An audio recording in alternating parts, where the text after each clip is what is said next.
자, 4교시 해설 시작하겠습니다. 1번 문제, 변압기 병렬운전에 대해서 설명하시오. 변압비가 다른 두 대의 변압기 병렬운전, 임피던스 전압이 다른 변압기 병렬운전, 변압기 통합운전. 여러분들이 이걸 보는 순간에 쓰려고 딱 했다가 변압비가 달라? 이 변압비 달려면은 병렬운전 하면 안 되는 거 아니야? 물론 할 수 있는 조건이 있습니다. 변압비가 달라도 순환전류가 생기는 게 순환전류가 전격의 몇 프로 이내면 가능하다. 아니면 건수비가 몇 프로 이내면 가능하다. 이런 조건은 있습니다. 그렇지만 이제 제 입장에서는 참고 문헌을 지금 어디 걸 했냐면 이전호 기술사님의 그 배전 발전공학이라는 발성배전 기술사 교재가 있어요. 거기에서 문구 하나만 참조를 했습니다. 요 변압비에 다른 두 대 변압기 병렬운전 요거를 좀 참조를 했고 한번 보겠습니다. 통합운전은 배웠던 거고 그래서 한번 보겠습니다. 빈도는 상당히 많이 나왔어요. 그런데 이 빈도가 그냥 일반적인 변압기 전체 병렬운전에 대한 빈도입니다. 변압기 병렬운전 TR 2대 이상을 병렬로 접속해서 운전하는 것이다. 변압기 고장 및 부하 증감에 대응하는 경제적 운전을 위해 병렬운전이 필요하고요. 병렬운전 조건 보니까 극상위 같을 것, 상회전 방향 및 위삼각 변이가 같을 것, 건수비 및 1, 2차 전격 전압이 같을 것, 퍼센트 임피던스가 같을 것, 퍼센트 임피던스가 같더라도 퍼센트 X와 퍼센트 리액턴스의 비가 같을 것, 용량비가 1대3 이내일 것, 온도 상승 한도가 가급적 같을 것, 비리 가급적 같을 것, 이렇게 되어 있어요. 그래서 한번 보겠습니다. 변압비가 다른 두 대의 변압기를 병렬운전하면 어떻게 되냐 이런 이야기죠. 자, 변압비가 다르면 기전력 차에 의해서 순환전류가 흘러갔고 동손이 증가되고요. 코일, 권선도 가열되어 그래서 TR 용량이 전체적으로 감소할 수 있습니다. 그래서 실질적으로 웬만하면 변압비를 맞추는 게 정상이죠. 예를 들어서 A 변압기하고 B 변압기가 있어요. A 변압기, B 변압기 있는데 A 변압기 기전력이 2A, B 변압기 2차 기전력입니다. B 변압기 2차 기전력이 2B라고 할 때 만약 A가 B보다 더 커요. 그러면은 어때요? 이렇게 해서 거꾸로 올라오겠죠. 여러분들 건전지 두 개 병렬로 했을 때 부하로 나가는 거 말고 안에 어때요? 내부 순환하는 전류 똑같이 흐르는 거예요. 이렇게 흐릅니다. 이렇게 흐르면 순환전류는 어떻게 해요? 여기 흐르는 전류 IC는 ZA 플러스 ZB. 그러니까 이제 변압기 내부 임피던스죠. 요게 ZA, 여기 ZB. 요것분의 EA-EB만큼이 순환전류 흐릅니다. 이렇게 순환전류 흐르는데 어떤 교재를 보면 순환전류가 전격전류에 몇 프로? 몇 프로 이내면 가능하다 이렇게 돼 있는데 여기 지금 이전호 기술사 책에 보면은 건수비 차이가 0.5% 이내는 병렬운전이 허용된다고 되어 있습니다. 그래서 그 내용을 제가 참고해서 넣은 거고요. 건수비가 0.25% 이내면 아주 작은 거죠. 네. 그다음에 임피던스 전압이 다른 변압기 병렬운전. 이거 보니까 임피던스 전압이니까 퍼센트 임피던스로 접근하면 그대로 똑같은 거죠. 임피던스 전압이 다르면 퍼센트 임피던스가 작은 쪽이 과분담하는 거죠.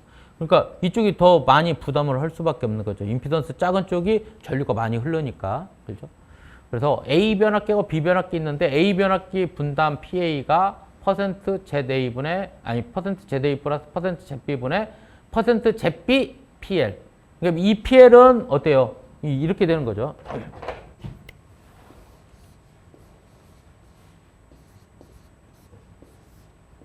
여기에 부하 PL이고, 그 다음에 여기 A 변압기예요. 이게 퍼센트 ZA, 퍼센트 ZB예요. 용량은 지금 현재 똑같은 형태입니다. 이렇게 됐을 때 여기 PA 분담하는 게 이 A 변압기 분담, 이게 퍼센트 ZA 플러스 퍼센트 ZB분의 퍼센트 ZB PL 이렇게 하면 된다. 비변압기는 반대로 하면 되는 거고. 용량이 다르면은 이 용량 똑같을 때 이야기고 용량이 다르면은 어때요? 그 용량 한쪽으로 예를 들어서 이게 100kV 여기 200kV 뭐 200kV로 환산하면 되겠죠. 200kV 환산하면 100kV일 때 퍼센트 ZA면 200kV일 때는 퍼센트 ZA에다가 곱하기 2 하면 될 거 아닙니까? 이런 식으로 하면 그래서 용량이 다르면 한쪽 용량으로 퍼센트 임피던스를 환산 후 계산하면 된다. 자, 임피던스 전압이 다를 때 과부하되지 않기 위한 부하의 제한. 그러니까 얘를 얼마나 최대로 걸 수 있냐 이 이야기예요. 그거는 PL 맥스 같은 경우에는 퍼센트 Z 미니트 가장 작은 애요. 예를 들어서 ZA, ZB, ZC, ZD 이렇게 쭉 여러 개 있을 때 그중에 임피던스 가장 작은 애입니다. 곱하기 퍼센트 ZA분의 PA, ZB분의 PB, 퍼센트 ZC분의 PC 이런 식으로 쭉 가면 되겠다. 이렇게 되면 이 공식에 의해서 이렇게 하면은 어떻게 되냐면 임피던스 제일 작은 애가 딱 차고 거기에 맞춰갖고 쭉 넘지 않게끔 다 연관돼서 딱 되는 거예요. 그러니까 절대로 과부하는 안 되는 거죠. 이게 이렇게 됩니다. 자, 다음에 변압기 통합운전인데 여러분들 통합운전은 개념적으로 제가 말씀드렸을 때 병렬운전인데 대수저하가 되는 거다 이렇게 말씀을 드렸어요. 그래서 통합운전 보니까 정의가 부하 증감에 따라서 TR 대수 뱅커스를 제어하는 병렬운전이다. 변압기 대수 제어를 통해서 효율 최대점 근처에서 운전한다 이렇게 됐어요. 그래서 자, TR 효율입니다. 입력분의 출력, 출력 플러스 손실분의 출력.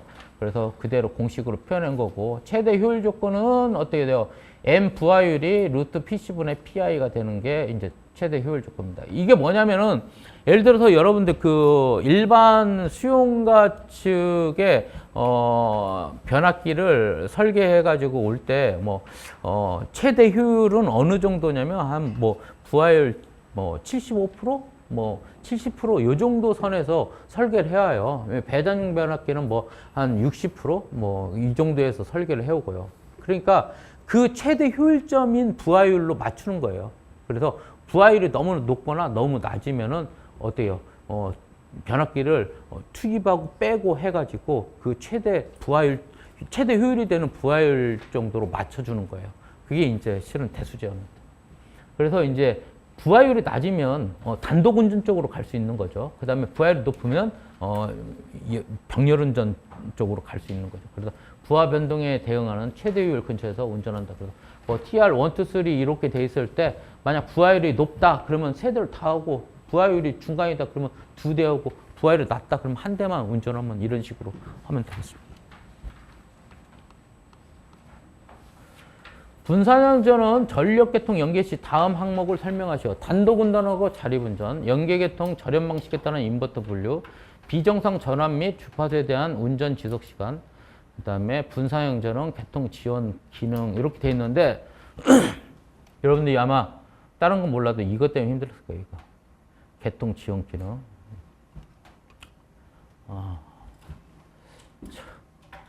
한번 볼게요. 분산운전은 정의, 계통연계 정의 나왔으니까 한번 보시고요.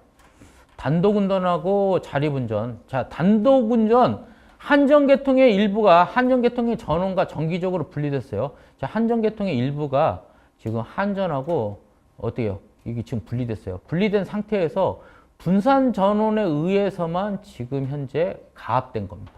뭔 말인지 알겠어요? 여기 끊겼는데 분산형 전원으로 다른 수용가 쪽으로 지금 보내고 있는 거예요. 이렇게.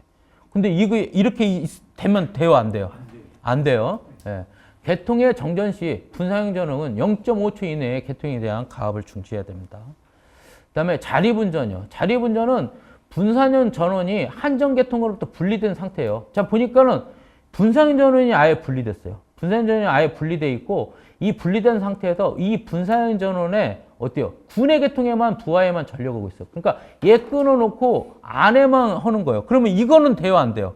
이건 돼요. 이거는 그러니까 여러분들 어떻게 생각하면 나 홀로 산다. 나는 자연이다 있죠. 나는 자연이다 공급하는 거하고 똑같은 형식이에요. 여기 지금 끊어놨으니까. 그래서 요거는 된다 이거. 다음에 연계계통과 절연 방식에 따른 인버터의 분류. 이거 여러분들 상고 트랜스리스 해갖고 상고리 해가지고 외웠던 거요. 그거 그대로잖아요. 이거. 그래서 이거 별도 설명 안 하겠습니다. 일반적인 거니까. 그다음에 비정상 전압 및 주파수에 대한 운전 지속 시간. 그러니까 이제 끊어야 되는 시간이 있고 지속 시간이 있는데 이건 지금 끊기 전까지 어느 일정 기간, 일정 시간 동안 운전을 해달라는 거예요. 이렇게 보니까 전압에 대해서는 어때요? 50V가 안 돼서 50V 미만이면 0.15초까지는 지속을 해달라. 그 이후에는 끊어야겠죠. 그다음에 50에서 70%면은 0.16, 70에서 90%면 1.5초. 그다음에 110에서 120은 0.2초. 그다음에 120을 초과하면 이때는 운전하면 안 돼요. 이때는 너무 과전압이니까. 그다음에 비정상 주파수에 대한 운전 지속 시간. 제가 보니까 61.5Hz를 넘어가면 이거 안 돼요. 운전하면 안 되고. 그다음에 57Hz 이하도 이거 안 돼요. 다만 어디가 되냐? 57.5Hz 미만이네요. 그리고 57.5에서 57까지는 299초 운전해도 된다 이거죠. 그 이유는 끊어야겠죠. 그죠? 다음에 분산형전은 개통 지원 기능인데,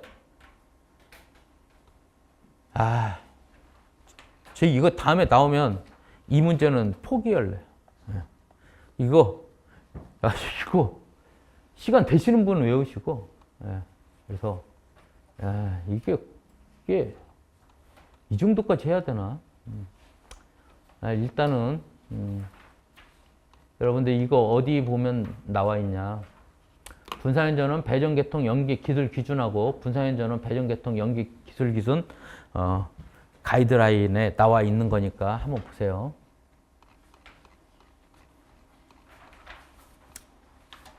4교시 3번 종합정보통신망 ISDN 개념, 교환 방식, 특징. 요걸 위해서 인터넷을 엄청 검색을 해봤는데 저 잘 모르겠어요. ISDN 잘 모르겠는데 일단은 이게 지금 나와야 되는지도 모르겠고 잘 모르겠어요. 인터넷 자료가 한 20년 전 자료들이야. 그게 지금 이게 필요한 건지 제가 뭐 정보통신 쪽을 좀 문외한이라서 잘 모르겠어요. 그렇지만 개념은 이렇습니다. 이게 이제 기존 통신망은 음성 전송을 위한 공중전화망, 데이터 전송을 위한 공중해상 교환 데이터망, 데이터 통신을 위한 패킷 교환 데이터망, 텔렉스망, 팩시밀리망 등을 사용한다. 그러니까 기존에는 전화는 전화대로, PC는 PC대로, PBX는 PBX대로, 경보기는 경보기대로, 랜은 랜대로 이거 각기 자기네들 다 고유 단독으로 망을 썼다 이거예요. 그런데 이런 망들은 특정 용도 하나만을 위해서 만들어진 망으로 요 아날로그 방식을 사용하기 때문에 속도도 너무 느리다 이런 거예요. 그래서 이러한 망들을 하나로 통합하고 디지털 방식으로 사용하는 것이 ISDN이다. 그래서 이거를 하나 망으로 해서 한다는 건데 요즘에는 이게 다 통합돼서 하는 거 아닌가요? 잘 모르겠어요. 제가 참 이런 게 참 답답하더라고요. 그래서 또 교환 방식도 해선 교환 방식하고 패킷 교환 방식이라고 이렇게 나와 있어요. 그래서 일단은 기본 개념은 제가 써놨으니까 한번 쭉 읽어보세요. 자, 특징도 디지털로 일원화했을 때 얼마나 좋은 건지 써놨기 때문에 요건 이해할 수 있을 겁니다.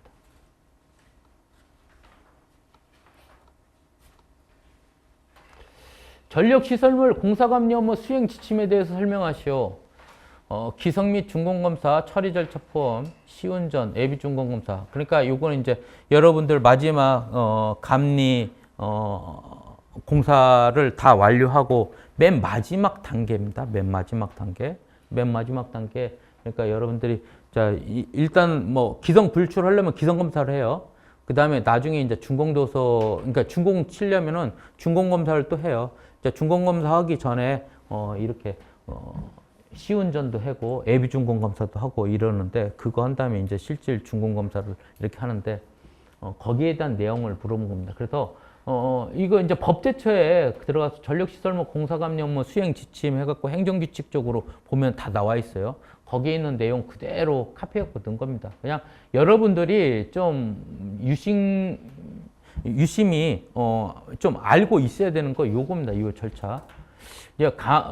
이제 검사를 하려면 검사원하고 감리 조서를 꾸며야 돼요. 그래갖고 이제 주면은, 그러니까 이게 뭐냐면, 감리를, 검사할 수 있는 감리를 이렇게 임명해 주세요. 이런 거예요. 이런 조서를 꾸밉니다. 이렇게 꾸미면 이제 감리 검사원을 3일 이내에 임명을 해요. 그래갖고 이제 검사를 실시합니다. 준공검사가 됐든 기성검사가 됐든 실시를 해요. 이렇게 실시할 때는 뭐 발주처면 발주처, 그 다음에 공공기관이면 공공기관, 그러니까 이제 건기법 같은 경우에 이런 데서 이제 입회를 할 수가 있어요. 그러니까 이제 발주처들이 입회할 수 있습니다. 일단 뭐 입회를 하든 어쨌든 이제 검사자는 검사를 실시해요.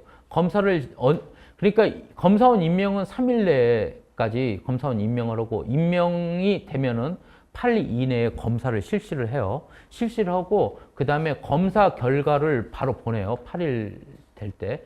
보내고 그러니까 이 검사 조서를 꾸미고 검사 결과를 통보하는 게 3일이고요. 그러니까 검사를 8일, 검사 임명 3일, 검사 실시는 8일, 그 다음에 이게 이제 검사 결과를 조서 꾸며갖고 통보하는 게 이제 3일입니다. 이렇게 해갖고 보내면은 발주자가 보고 어떻게 되냐. 오케이 했으면 이제 발주자가 결제를 합니다. 그래갖고 이제 돈이 나오는 거죠. 그래서 여러분들이 이제 요것만 아시면 돼요. 383, 요거 14일, 요것만 여러분들 아시고, 나머지는 일반적인 내용이니까 한번 쭉 읽어보세요.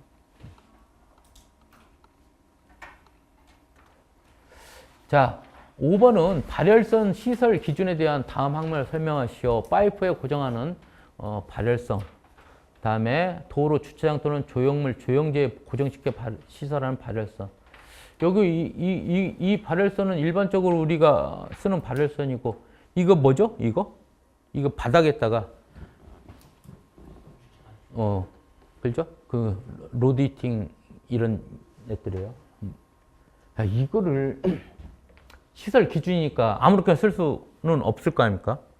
KC에 나와 있어요. KC 241.11에 보면은 요거 파이프에 고정하여 시설한 발열선 나왔고, KC 241.12에 보면은 도로 주차장 또는 조형물, 조형제에 고정시켜 시설한 발열선이 나와 있어요. 그래서 거기에 대해서 뭐 발열선 전로 사용 절합일지, 발열선 시설을 어떻게 해야 되는지, 전선 접속은 어떻게 해야 되는지, 그다음에 전열장치 시설 제한은 어떻게 되는지, 보호장치 시설은 어떻게 되는지 쭉 써놨어요. 그래서 했으니까 요거 한번 보시고, 제가 뭐 설명하는 의미가 없는.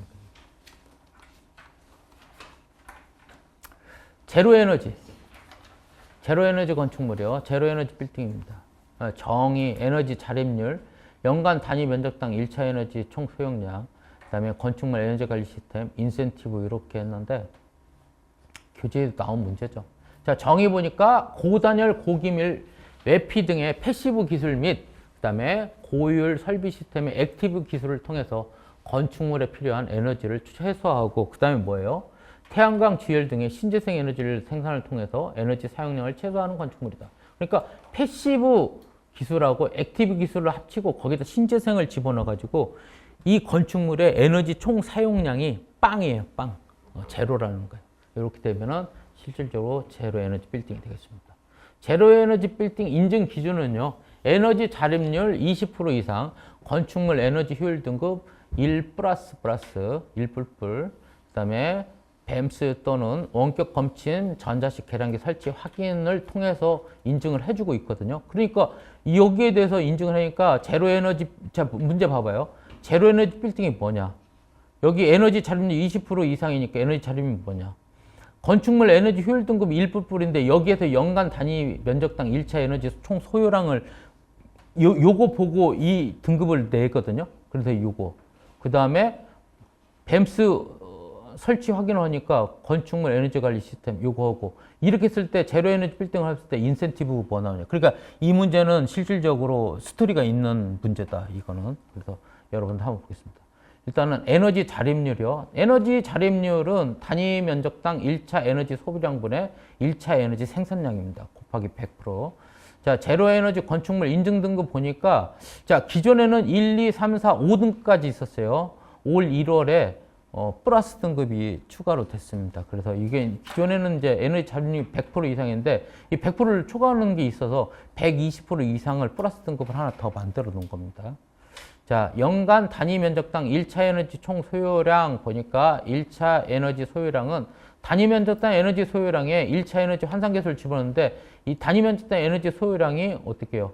이렇게 냉방, 난방, 급탕, 조명, 환기 에너지를 전부 다 감안해갖고 합산된 거예요. 요거 한번 보시고요.